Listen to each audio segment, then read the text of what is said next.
This is a short tutorial about how to use the DIY Professional Ebook Submitter.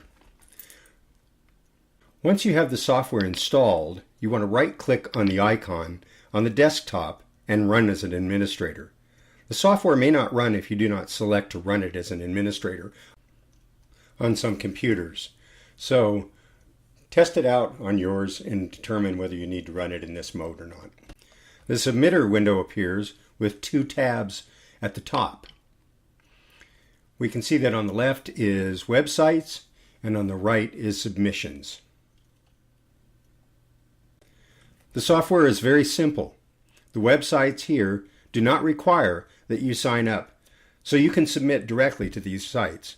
What the software does is submit your ebook to highly ranked ebook directories. This has two advantages. First, it will get you more traffic to your ebook, and secondly, it will get you backlinks. As you scroll down, you'll see that there are about 15 different sites here that you can submit to. The first thing we do is we go up to the settings icon on the top, and you'll see, if you click on that, the delay panel. This helps while submitting if you're submitting more than one book at a time. This is one of the features that gives this software flexibility. Enter 4 and 7. This is how long the software will take after a submission before it makes another one. DIY Submission will randomly select a duration between 4 and 7 seconds. These numbers will prevent the software from getting errors while submitting multiple books or publications.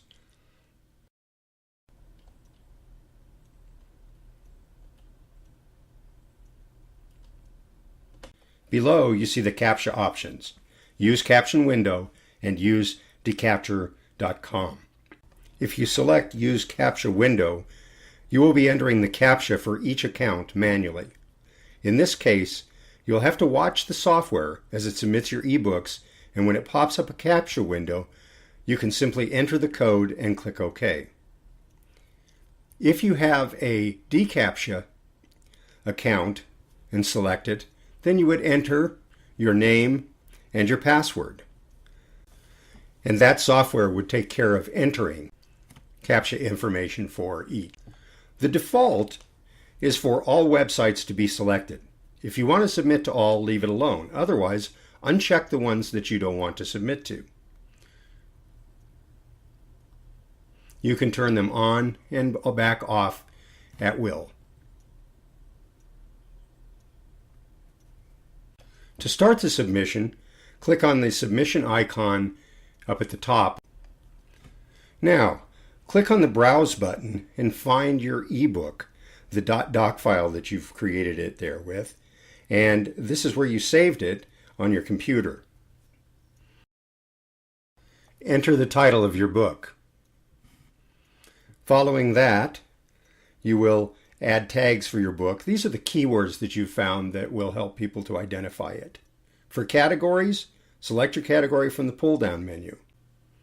Once you've found the correct one there, click on it to select.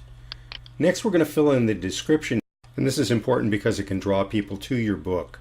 Next is the author, or the pen name being used for the author for the book.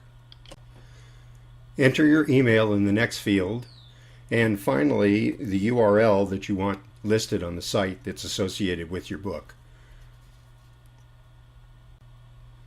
Now push the Start button, and you'll see the progress of your submissions in the log window below. You'll get feedback as your ebook submissions are completed here. Let's go back to the Websites tab. With some websites, the submission doesn't get accepted immediately. So, you want to come back to this panel and check about your submissions. Click on the link for each site, and that will take you to where you can look and see if your book's been submitted and approved. Some submissions will be immediate. For others, you'll have to wait a few days up to a couple of weeks. That's all there is to it. Oh yeah, one more thing. If you're part of KDP Select, you'll want to wait until your 90 days are complete to submit to these other sites. Otherwise, you void the agreement that you've created with Amazon. So, now you know how to submit your book to multiple other websites. May all your submissions be profitable and accepted.